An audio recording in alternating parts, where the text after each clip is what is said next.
A partir de ahora, la hora global. Desde el paralelo 35, en Montevideo, la realidad internacional por detrás de los titulares. Conducción de Gustavo Calvo. Participan Leo Harari y Susana Mangana. La hora global. Una mirada al nuevo desorden mundial.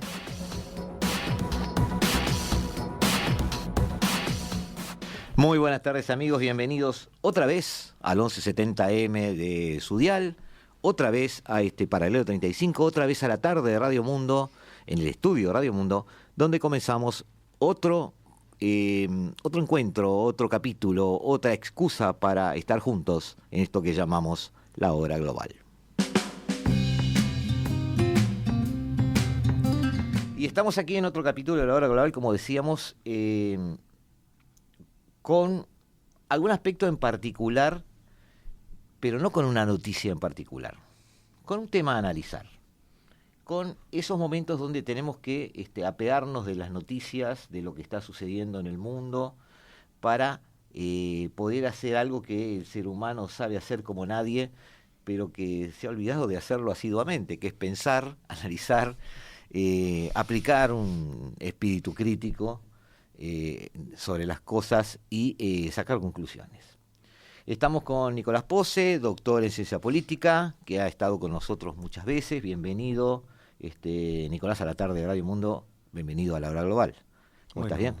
¿Cómo andás, Gustavo? Muchas gracias por la invitación. Para mí siempre es un gusto venir acá a conversar sobre estos temas de interés común. Bien. En este caso, Nicolás, algo que parece muy abstracto, pero es muy concreto para los que estamos cerca, no voy a decir estamos cerca de la actividad internacional, y utilicé actividad con un término voluntariamente ambiguo, porque ahí incluimos política exterior, incluimos luchas por el poder, incluimos ponencias comerciales, incluimos acuerdos, bloques, desacuerdos. Hoy tenemos guerras. En realidad, quienes analizan dicen que nunca dejamos de tenerlas. Para quienes estamos en ese ambiente, digamos, en esa preocupación, porque para muchos es una preocupación y para otros es un aprendizaje, ver esas cosas, le prestamos mucha atención a las motivaciones, la forma de relacionarse, no solo las personas, los países, las naciones, los grupos de países, aquellos que los que están en relaciones internacionales llaman actores internacionales, que hoy bien sabemos que no son solo los estados. Ha evolucionado esa sociedad internacional, otro término también utilizado en relaciones internacionales, y esas motivaciones son las que nos hacen ver en qué momento estamos, y muchas veces son las que nos hacen cambiar de momento, cambiar de era, cambiar de el cambio del viento en la política internacional. Dijimos que había una guerra, muchos esa guerra la ven como una especie de decorado sobre un gran cambio del sistema internacional. Ese cambio de sistema tiene todas las caras que tiene un sistema, es decir, un sistema cualquiera de relacionamiento entre estados puede tener una visión económica, una visión comercial, una visión política, una visión social, una visión cultural, y vemos cambios en todas esas aristas, ¿no? ¿O estoy exagerando? ¿Cómo lo ves vos? ¿Hay realmente todo eso, no? No, a ver, efectivamente, yo comparto contigo el diagnóstico de que estamos en una era de cambios, en una era de transiciones, en una era, digo, que si la tenemos que sintetizar en pocas palabras, está caracterizada por una elevada incertidumbre. Porque muchas cosas que hasta hace 10, incluso capaz 5 años en algunas cuestiones, dábamos como dadas, como evidentes, hoy están en revisión, hoy están en reconfiguración.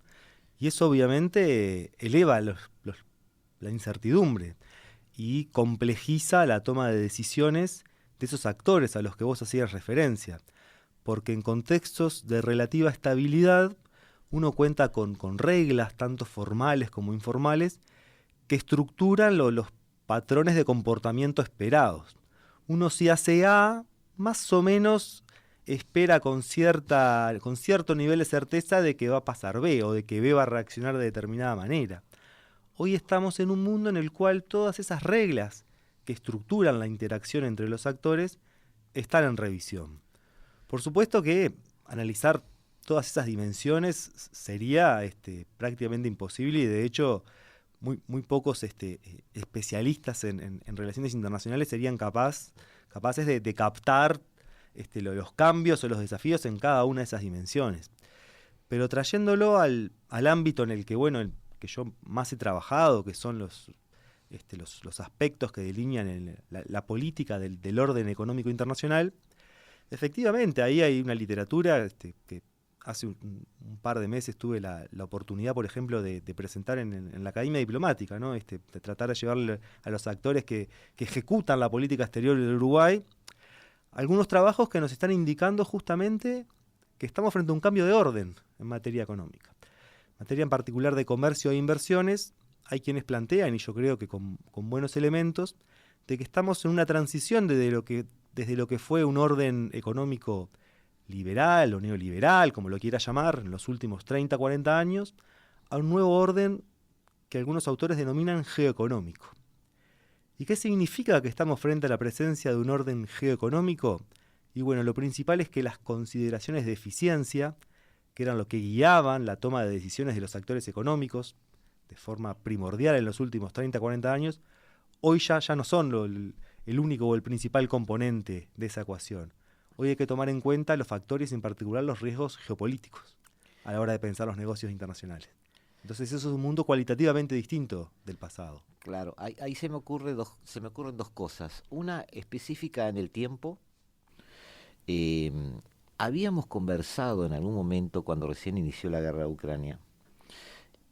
Tengo buena memoria para estas cosas. Y yo te decía a ti, le decía a algún otro invitado, que me llamaba la atención cómo la geopolítica estaba primando y la economía había perdido ese rasgo dominante en el razonamiento humano, porque los países se sancionaban, o sea, pagaban las cosas, los insumos más caros de lo que debieran. El razonamiento económico básico, clásico, que había llevado a la eficiencia y por lo tanto a la acumulación, a la riqueza, a la generación de riqueza y por lo tanto a la acumulación de riqueza y por lo tanto al crecimiento, es decir, todo ese circuito se dejaba de lado en base a otro tipo de prioridades. Eso me llamaba la atención.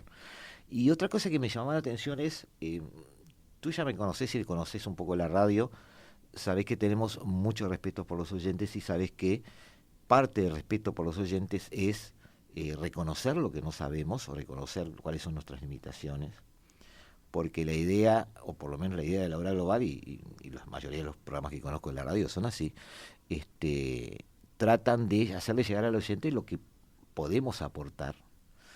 Y realmente hoy, escuchándote recién describir eso, realmente hoy los que estamos analizando o intentando analizar, habida cuenta de el nivel que tienen las telecomunicaciones, las comunicaciones, este mundo globalizado, vemos muy claramente los cambios, pero no vemos nada claramente por qué suceden y qué es lo que viene. Es decir, hay una especie de desconcierto en todos nosotros, y yo me sumo a ese desconcierto, humildemente lo digo, en el sentido de que está muy claro lo que pasa, pero no nos animamos a hacer un análisis en el sentido clásico, lineal, secuencial, de decir, bueno, causa-efecto, y ver el proceso que está detrás, porque capaz que lo que no ayuda, ayúdame con esto, capaz que lo que no ayuda es la época, porque quizás esto llega en un momento en que estábamos tan globalizados y tan imbricados y tan conectados que lo que haga alguien influye necesariamente en las actitudes o en las acciones de otro. Entonces, en ese bosque se te pierde aquello que tenías antes de decir, bueno, Europa es colonialista, por ejemplo, utilicemos estereotipos, y bueno, el resto no lo era. Entonces era muy fácil ver los roles, y los roles eran unos solos. ¿No te pasa un poco eso?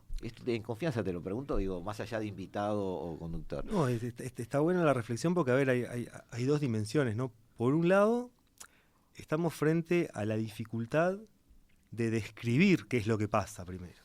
Porque si bien, como vos decías, tenemos cada vez más fuentes de información o de llegada de eventos de otros países o regiones del mundo, a su vez esas fuentes en ocasiones son conflictivas entre sí o están también atravesadas por las perspectivas de los actores que difunden esas noticias. Tenemos una descentralización en materia de comunicaciones asociada al fenómeno de las redes sociales, que también es otro elemento de complejidad adicional. Entonces, primero ya el fenómeno, el primer paso para el análisis desde la lógica que vos planteabas, una lógica más de la aproximación científica al objeto de estudio, el primer paso de la descripción, de entender qué es lo que pasa, una descripción analítica, ya es complejo de por sí. Ya ahí tropezás. Exacto. Claro, ya ahí se tropieza. Y para intentar explicar algún tipo de fenómeno, el primer elemento central es tenerlo bien conceptualizado, bien descrito y con categorías analíticamente apropiadas, relevantes. Entonces ahí hay un primer paso de complejidad. Y segundo, que naturalmente, a la hora de intentar ensayar posibles explicaciones de los fenómenos contemporáneos, tenemos que recurrir sí o sí a una multiplicidad de factores, una multiplicidad de variables, y tratar de encontrar las interacciones entre ellas, lo cual nos inserta en un mundo tremendo de cómo lidiar con esa complejidad. Claro. Cómo tratar de distinguir por qué tal fenómeno puede estar más asociado a una cosa u a otra, o cómo la interacción de dos condiciones necesarias pueden generar una condición suficiente para causar algo. Entonces, efectivamente, estamos en un mundo complejo, pero bueno, parte también de la riqueza, creo, y pensando, no sé, en oyentes interesados tal vez en estudiar relaciones internacionales o acercarse a las relaciones internacionales como un fenómeno social. Creo que parte de la riqueza está ahí, que hay un mundo ahí por explorar y, yo lo veo, y yo por lo dar veo cuenta como de muy ello. desafiante eso, lo veo como un buen desafío.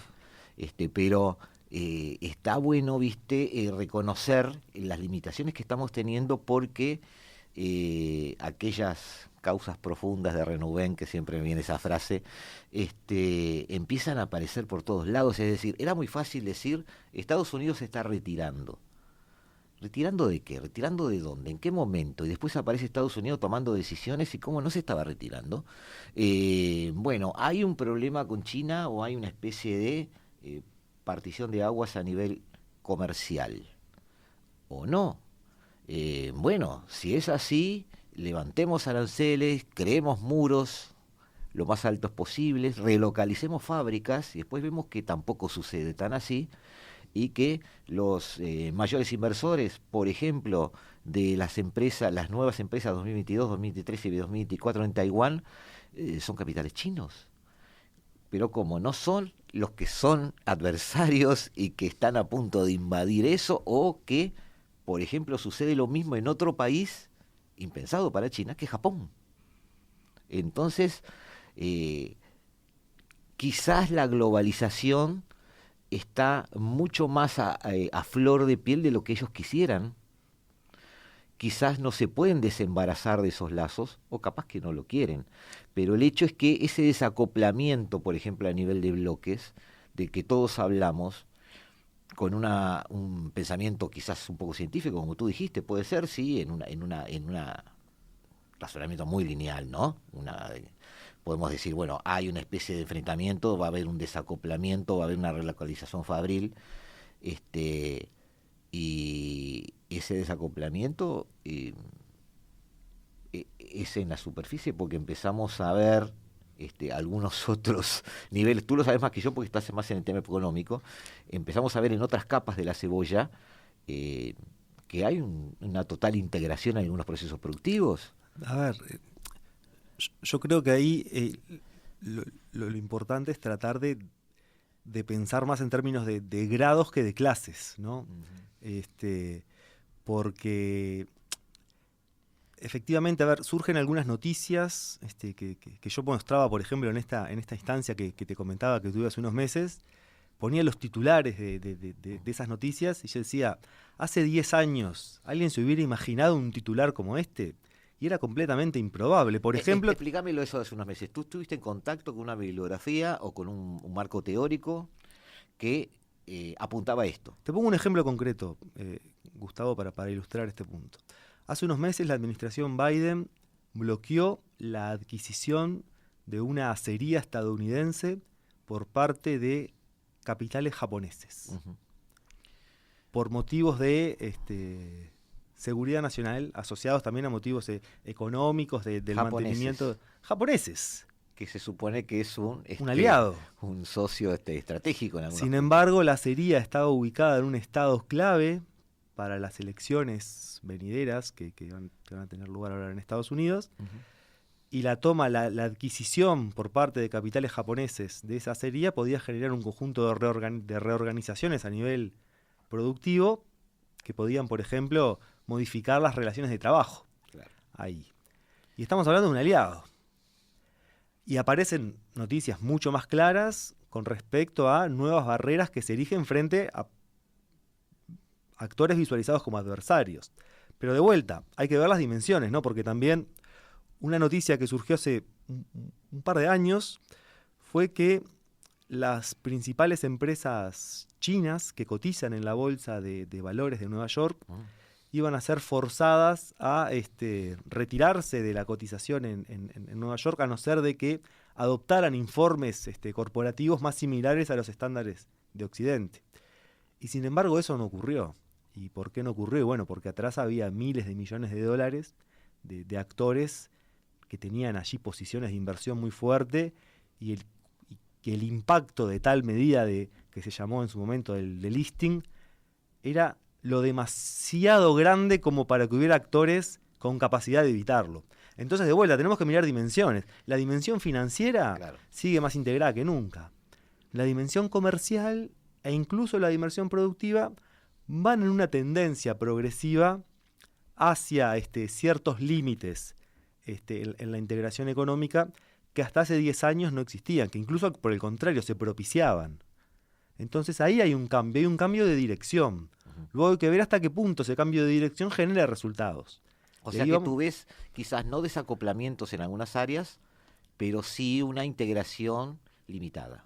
Una integración o controlada. Una integración que está en cierto cuestionamiento porque hay un mayor foco en las ganancias relativas que en las ganancias absolutas, ¿no? Que son dos conceptos centrales que enseñamos en cualquier curso de relaciones internacionales.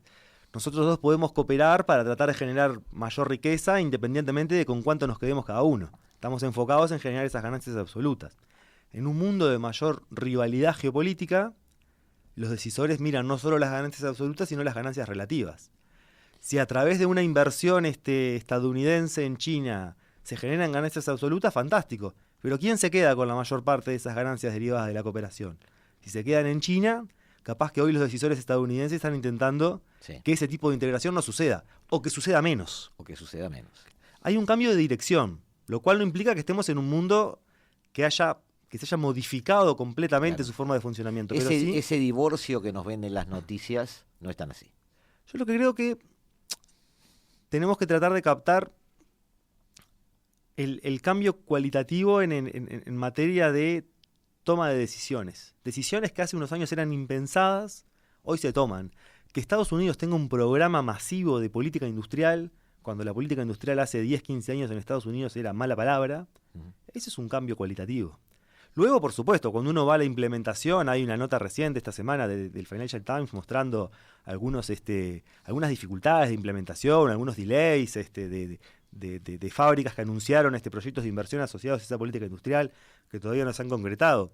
Pero ya el hecho de por sí de que Estados Unidos recurra a la política industrial vertical de forma masiva, es un cambio de paradigma. Es un cambio de paradigma. Luego tenemos no que voy ver, a decir doctrinal, pero está bien como lo dijiste, un cambio de paradigma. Luego tenemos que ver eso, está bueno medir hasta qué punto eso genera efectos, no necesariamente asumir que se van a dar efectos por ese cambio. La existencia ya implica otra forma de pensar. Y nos implica la necesidad de estudiar, a ver, bueno, ¿qué está pasando con eso? Parte del desafío es ese. Para terminar el bloque dando el entorno clásico, el que figura hoy en los titulares, que se comparte o no, pero es lo que le vendemos a la gente cuando analizamos a veces, es cae el muro, pasamos a un sistema unipolar, esa palabrita se hizo muy de moda, se puso muy de moda, que en algún momento termina o se atenúa, ese fin de la historia no vino, ¿En qué momento? Bueno, hay distintas fechas, yo tengo la mía, la preferida, que para mí es el 2007, la conferencia de seguridad en Múnich, con el discurso de Putin, que además casualmente, unos meses después, Xi Jinping empieza su liderazgo de hecho, y allí empieza a darse, o por lo menos es lo que decimos, una redistribución del poder. Pero no se pasa el testigo de una potencia a otra, como sucedió en su momento muy claramente entre Inglaterra y Estados Unidos, por ejemplo. No. Quien tiene el testigo se niega a darlo, ¿ah? Y de hecho otros empiezan a tomar decisiones aún sin el testigo en la mano. No sé si ustedes escribiendo bien. Es bien interesante la descripción. ¿Tá? Pero el problema es que esos que están tomando decisiones sin el testigo en la mano también tienen niveles de grado. También hay la potencia como la imaginamos o la vimos en los libros o la vimos de hecho o la vivimos por edad, pero también están la clase media regional que empieza a tomar los capataces, los actores medios, los coroneles, potencias medias, coroneles de Jorge Amado, si querés verlo así, que empiezan a tomar esa clase media de países que empiezan a tomar decisiones en sus regiones. Y ahí aparece una India, una Turquía, ese tipo de países que, desde el punto de vista de las potencias emergentes, pueden ser compañeros de ruta. De hecho, después se transformaron en compañeros de ruta. Pero desde el punto de vista de la potencia que no quiere dejar el testigo, implica un cambio de paradigma también. Es decir, antes veía nubes, pero ahora está todo encapotado y parece que hay algún rayo en el horizonte. Me lo contestás y lo reanalizamos después de una tanda. Amigos, en 2 minutos volvemos a estar con ustedes aquí en la tarde de Radio Mundo en el 1170M de vuestro dial, aquí en la Hora Global.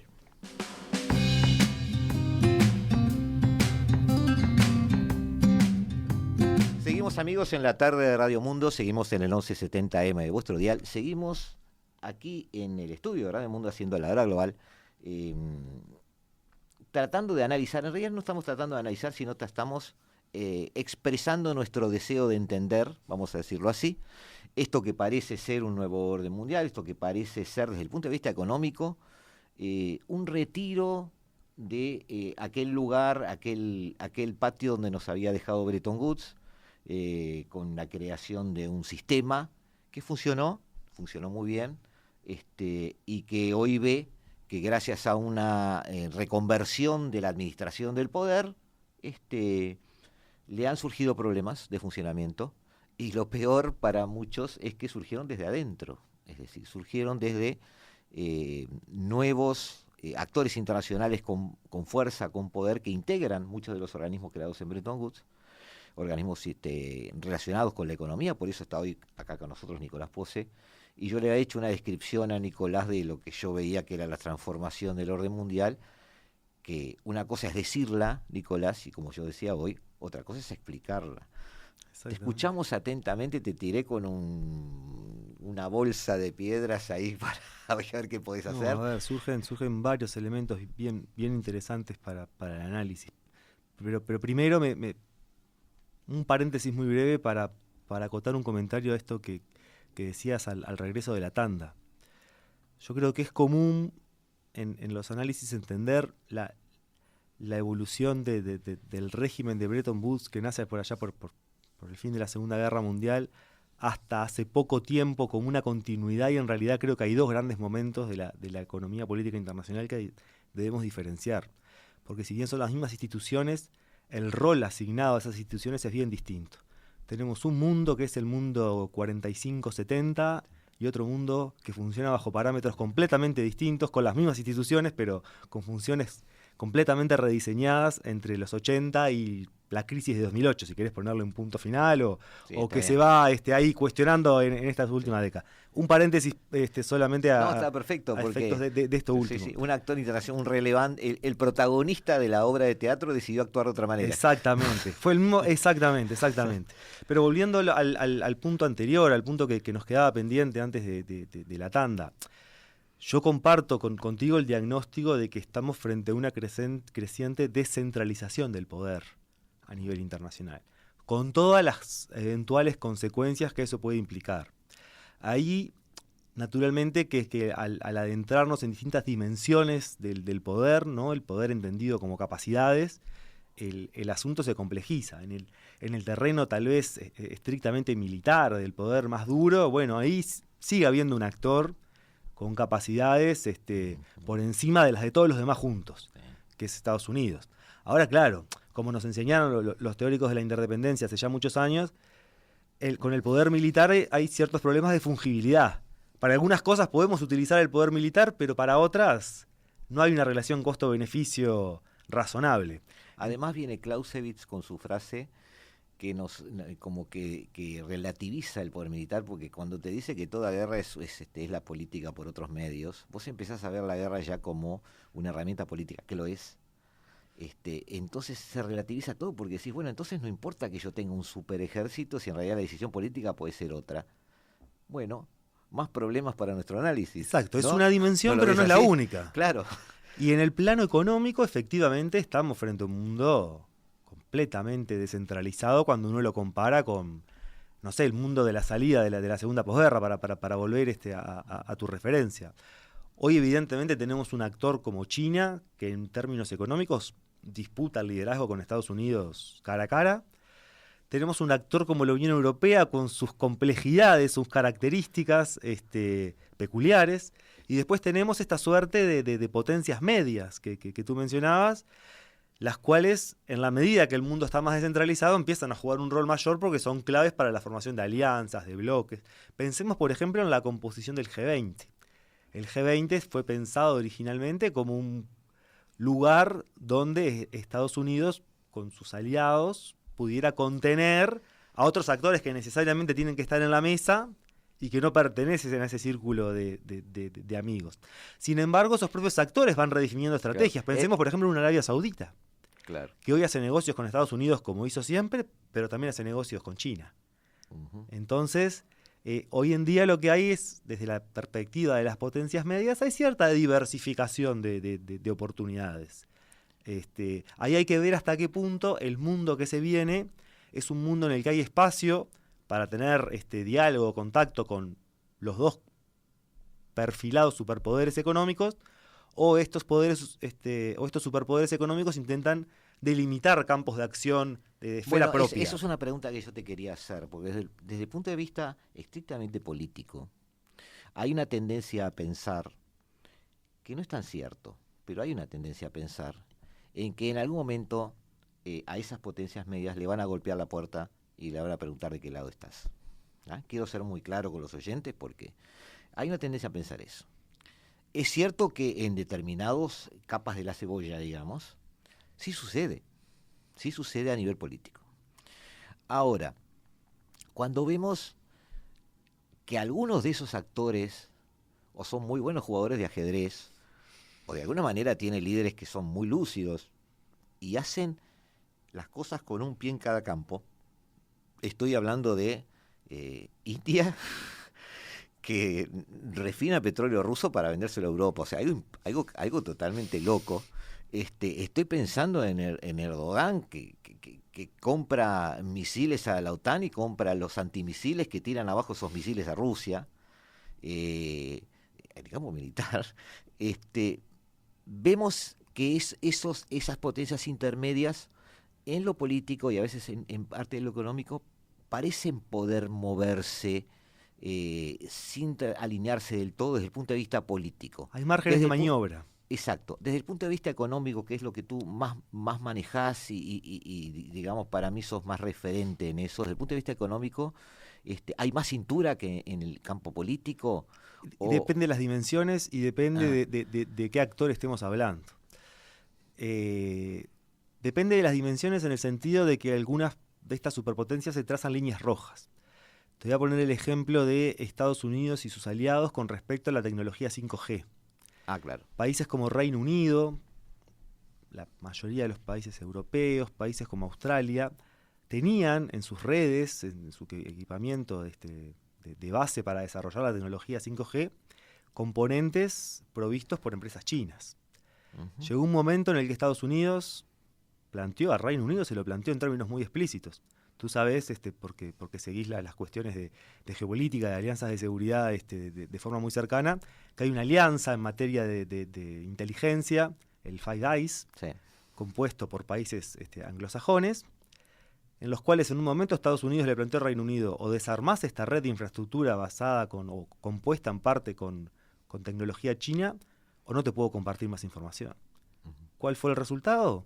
Reino Unido está progresivamente sustituyendo equipamiento chino. Estamos hablando en esa época de Boris Johnson, creo. Estamos hablando... Creo que fue Boris Johnson. Porque el acercamiento más grande de China con Reino Unido se da en un gobierno conservador, también el gobierno de Cameron, con aquello de la era dorada de las relaciones, te acordarás. A los pocos años Estados Unidos revisa su política y Reino Unido se ve forzado a revisar su política.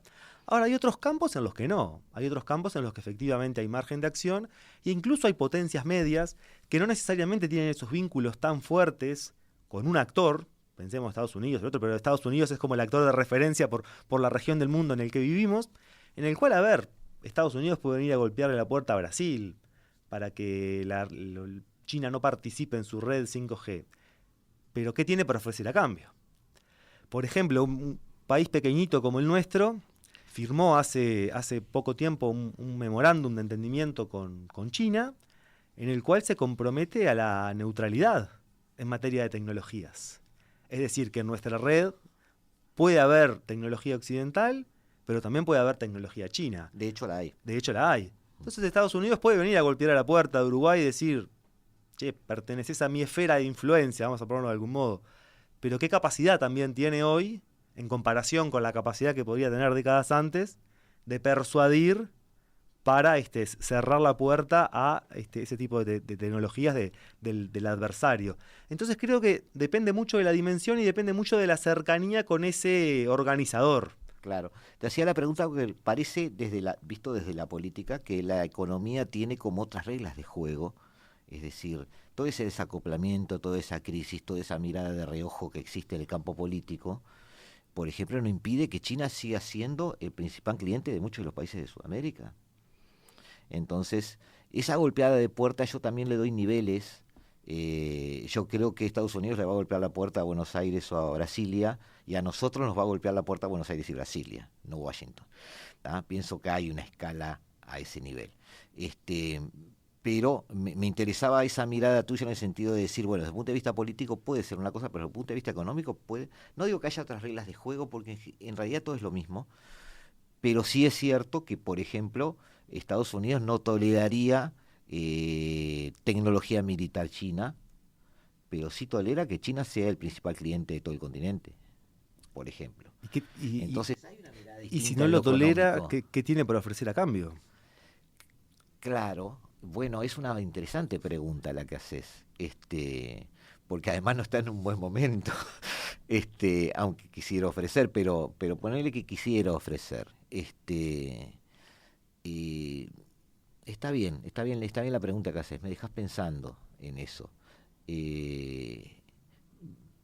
Lo ves como igual el tema político y económico, siempre es un tema de ofrecer algo.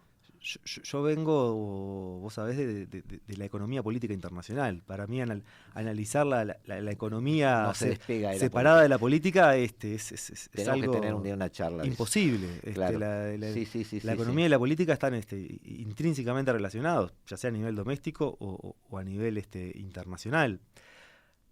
De vuelta, ahí depende el tipo de actor y depende el tipo de dimensión que estemos pensando. Por ponerte otro ejemplo, para tratar de ilustrar y tratar de bajar a tierra, ¿no? esta discusión, Estados Unidos prohíbe a una firma holandesa, productora de los diseños de los microchips, sí. Exportar a Estados Unidos determinado tipo de los diseños más avanzados, sí, porque utilizan tecnología estadounidense para producirlos. Sí, quiero decir que Holanda tiene una máquina que es la única en el mundo que llega a los 2 nanos. Exacto, pero no prohíbe el resto, es decir, es una limitación relativa, no absoluta.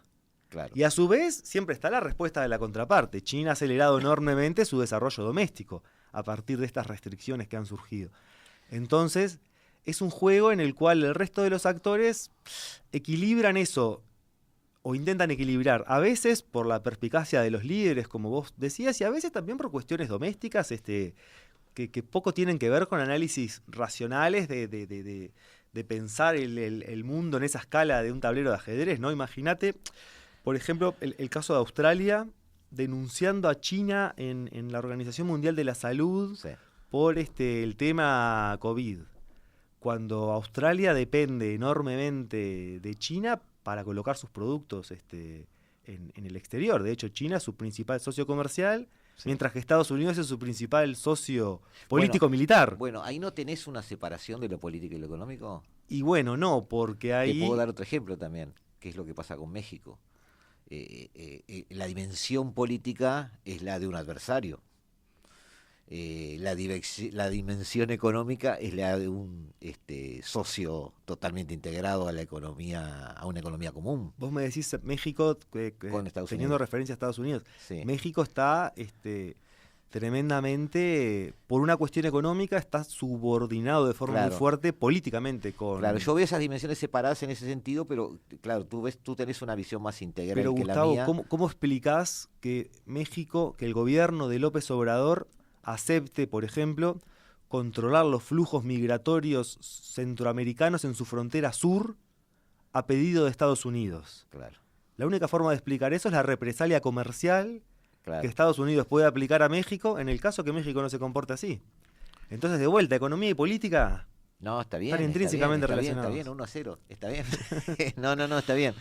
Te preguntaba porque, claro, está el acercamiento de uno a ese tipo de situaciones, plantea esas preguntas y esas dudas.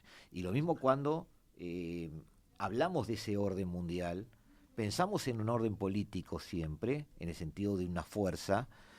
Lo que dijiste sobre los ejércitos es cierto, pero como que lo comercial o lo económico nos llena más los ojos y vemos a China quizás más arriba de lo que está realmente. Sí, Nos olvidamos de esa presencia militar de Estados Unidos que la sigue teniendo. y Es bueno, el único país que puede en cualquier lugar del globo iniciar una acción. Y eso, para tratar de captar la relevancia de eso, pensá o invito a la audiencia a pensar sobre los dilemas que está enfrentando Europa hoy. Europa es una superpotencia económica. Ahora, Tiene Europa, una crisis de identidad tremenda. pero más allá de su crisis de identidad, Europa es una superpotencia económica que depende militarmente del paraguas de seguridad provisto por Estados Unidos. Y hoy Estados Unidos no le garantiza a Europa ese paraguas de seguridad porque en Estados Unidos eso se volvió una cuestión que ellos llaman partidista. Sí, Los demócratas totalmente. están a favor de continuar con esa alianza, pero los republicanos de Trump No, al menos la cuestionan. no pago más. No hay plata, digamos. Ahí va, no hay plata, no hay plata de pago más. Milei, digamos. Bueno, entonces, ¿puede sobrevivir una superpotencia económica sin uno de dos escenarios? Un respaldo militar de cierta capacidad propio o un paraguas de seguridad brindado por un tercero aliado. Si no tenés ninguna de las dos cosas, ¿podés sostener tu poderío económico en el mediano plazo? Ese es un dilema que enfrenta Europa hoy. Bueno, está en lo que yo llamo la corrida hacia el 2%, ¿no? Está haciendo esa carrera a tener el 2% de su presupuesto en ese gasto militar que quizás siempre debió haberlo encarado siempre y quizás se dejó estar con eso, pero también fue una política inducida por el propio Estados Unidos porque eso genera dependencia. Digámoslo, ahora la gente nos está escuchando, eso genera dependencia y es cómodo que yo te pague, te banque, porque en definitiva no es que me debas plata, es que dependés de mí. A ver, era una relación confortable para ambos, porque Exacto. desde la perspectiva de Estados Unidos, Europa Occidental era necesariamente un aliado político de Estados Unidos. No tenía margen de maniobra en ese terreno, por lo que vos decís, porque Estados Unidos le proveía la seguridad militar a cambio de Pero construye una de las dos patas del estado de bienestar. La otra era el petróleo barato de Rusia. La otra cara es... los insumos baratos, digamos. Pero la otra cara de esta relación con Estados Unidos conveniente en su momento para ambos es que Europa pudo dedicar sus recursos económicos al desarrollo económico y social. Lo que vos sintetizabas en esta noción de estado de bienestar es eso. Claro, más recientemente se agregó otro elemento que complejizó la ecuación, que es la dependencia para la competitividad de la industria europea de los insumos energéticos Claro, rusos a es costo que bajo. según mi análisis esas son las dos patas del estado de bienestar de los últimos 20 años. Esa es la apuesta de Alemania, por O ejemplo, sea, de integrar a Rusia. Dejo de gastar en algo y compro barato otra cosa. Exacto. Entonces, tengo plata en el banco a fin de mes todos los meses. Y hoy, en particular, una potencia como Alemania, ese esquema se le vino abajo. Porque Sí. Estados Unidos, por un lado, está que sí, que no, resignando un poco, o poniendo en cuestión. Hoy no, porque hoy gobierna Biden o gobierna los demócratas. Pero si el día de mañana gobierna Trump, como gobernó hace unos años, eso está en cuestión. Y desde el lado de los insumos energéticos de Rusia, y bueno, la guerra implicó un reacomodo completo de eso. Volvemos a lo económico y lo político ahora con Europa. Hace un año, hace 2 años y pico, yo hablé con una chica que está en Japón, que nos hizo algunos programas, y los explicaba con una visión geopolítica que hay una concepción diferente estratégica de China y Occidente. Ella decía, no era patrimonio de ella la idea, pero es cierto que ella la manejó muchas veces en sus análisis, yo lo escuché de otros analistas también, que mientras Occidente juega al ajedrez, China juega al Go. O sea, que de alguna manera Occidente planea ataques, flancos, frentes y descabezar al rey enemigo. Y China, jugando al Go, si la gente sabe a qué me refiero, o los oyentes saben jugar al Go, plantea rodearme con fichas, ¿no? Siguiendo ese concepto, tenemos una Europa además, y eso te voy a preguntar en el bloque que viene, ahora vamos a ir a una tanda, es en qué medida Europa no tiene además problemas existenciales más graves en el horizonte, porque no está en Asia y está perdiendo África. De alguna manera China, con ese avance, ya no silencioso, pero sí es cierto que sigue siendo, y que parece incontenible, no es rápido, pero es incontenible, no le está dejando a Europa, no está dejando a Europa sin opciones, porque aquella Europa colonial, no estoy diciendo que siga siendo colonial, pero una especie de colonización de segunda o tercera ola hubo, seamos honestos, no política pero sí económica.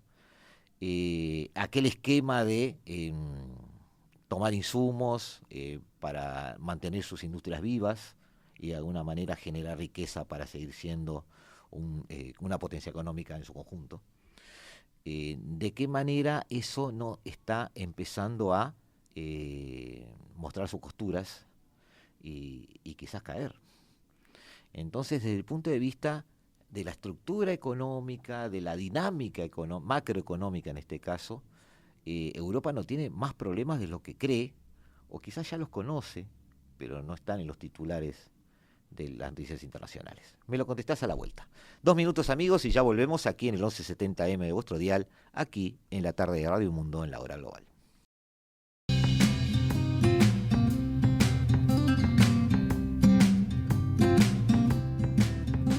Amigos, en la tarde de Radio Mundo, en el 1170M de nuestro dial.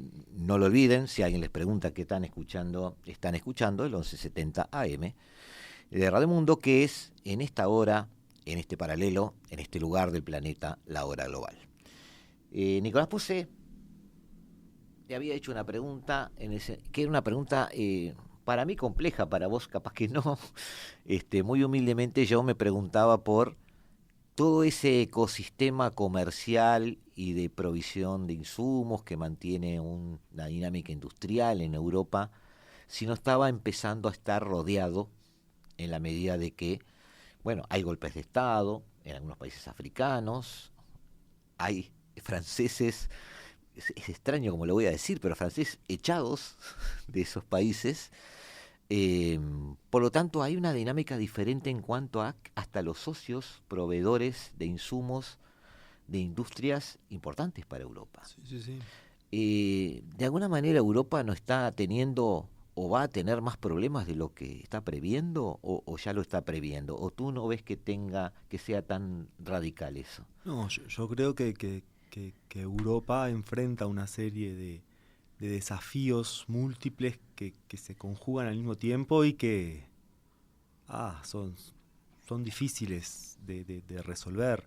Sobre todo, además, teniendo en cuenta que y capaz que si querés uno de los activos de Europa, es que el modelo de organización económico y social europeo no deja de ser una referencia para muchos de nosotros. Sigue siéndolo. Sigue siéndolo. De hecho, esa combinación de economía de mercado, pero con niveles de protección social más elevados que, por ejemplo, los estadounidenses y mejores condiciones de vida, bueno, es un poco lo que guía el accionar político de muchos movimientos y partidos a lo largo del mundo, y en América Latina es una referencia ineludible. Y sigue siendo una matriz cultural. Y naturalmente sigue siendo una matriz cultural. Entonces, sí, creo que el tema de Rusia en particular es medular, particular para el funcionamiento de la economía alemana, como motor de la economía europea. El tema de esta mayor variabilidad en la potencial provisión de un paraguas de seguridad por parte de Estados Unidos es otro desafío.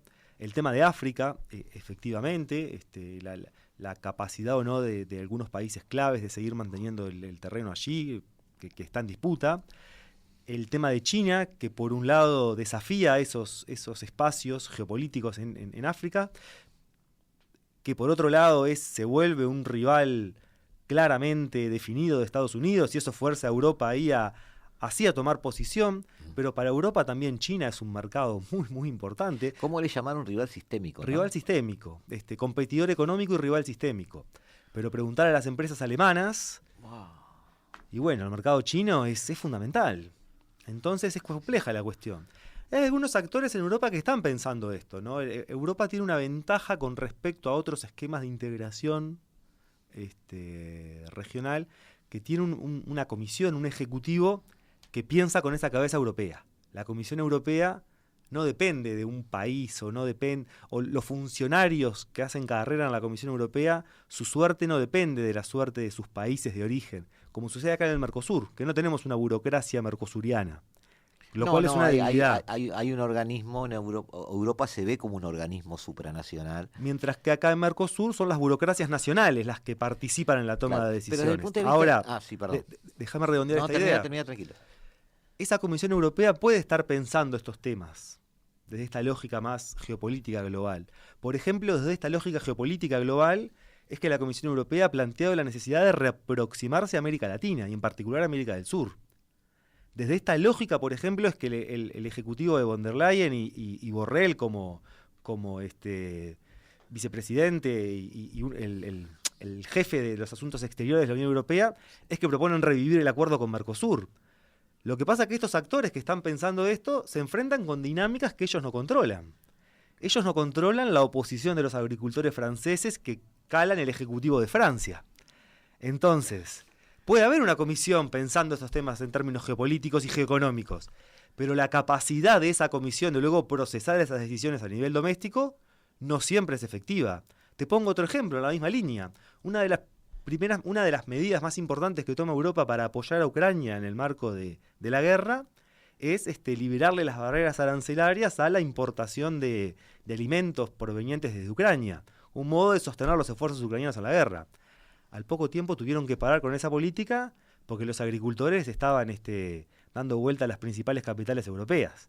Entonces, para Europa es difícil actuar en términos geopolíticos. No es imposible, pero tiene dificultades porque las capacidades europeas en términos geopolíticos se remiten a la esfera económica en buena medida, y esa esfera económica está atravesada por sensibilidades domésticas. Entonces, bueno, Europa está frente a desafíos que comparto, que son complejos. Claro, yo veía la complejidad, y ya nos quedan 3 minutos de programa y te los doy a ti para decir lo que no has podido decir todavía, pero esa complejidad yo la apuntaba en el sentido de esa cuenta del almacenero, ¿no? Es decir, Europa no tiene en Europa todo lo que necesita otros continentes, pero esos otros continentes no están. Entonces, en la medida que yo puedo hacer una colaboración intrínseca europea a un nivel de integración elevado, pero no es suficiente porque no tengo allí todo lo que necesito. Sí, eso es Entonces, verdad. esa comisión, como tú decís, necesita también aliados o mercados o socios o sí, como sí. Quieras llamarle. Sí. La búsqueda de la nueva asociación con América Latina se explica desde esa lógica, se explica desde la lógica de la necesidad de diversificar aliados, de diversificar mercados y diversificar proveedores. el litio, por ponerte un ejemplo. Por ejemplo. El tema es que, bueno, luego hay que ver la capacidad de esa Comisión Europea de procesar domésticamente esas iniciativas. Porque esas iniciativas implican colaboración, implican doble vía. Implican que Mercosur se vuelve un proveedor en algún sentido, pero también tienen que permitirle a Mercosur exportar sus productos agrícolas que los agricultores franceses o polacos no quieren. 1 minuto y medio, geopolítica o económica, que es a lo que vinimos hoy. Te escuchamos. Y después bueno, nos vamos. Estamos en un mundo en el que ambas variables juegan cada vez más de la mano. Esta idea de que estamos frente a un orden geoeconómico en materia de comercio e inversiones, creo que es un buen marco para empezar cualquier análisis sobre el mundo en la actualidad. Creo que las decisiones de los principales actores están cada vez más teñidas o están cada vez más atravesadas por consideraciones geopolíticas. Eso es un mundo geoeconómico, un mundo en el que las consideraciones de eficiencia tienen que ceder parte del lugar a las consideraciones geopolíticas a la hora de tomar decisiones de política económica exterior y cómo eso y qué reglas se instalan para que luego los actores, sean estatales o del sector privado, interactúen en la economía global. Nicolás Pose, doctor en Ciencias Políticas, muchísimas gracias por venir. Volverás a estar acá, porque esto es el primer paso para empezar a ver hacia dónde podríamos ir. Y nos despedimos, amigos, los dejamos, nos vamos de este 1170M de vuestro dial. Nos vamos. Chau, chau.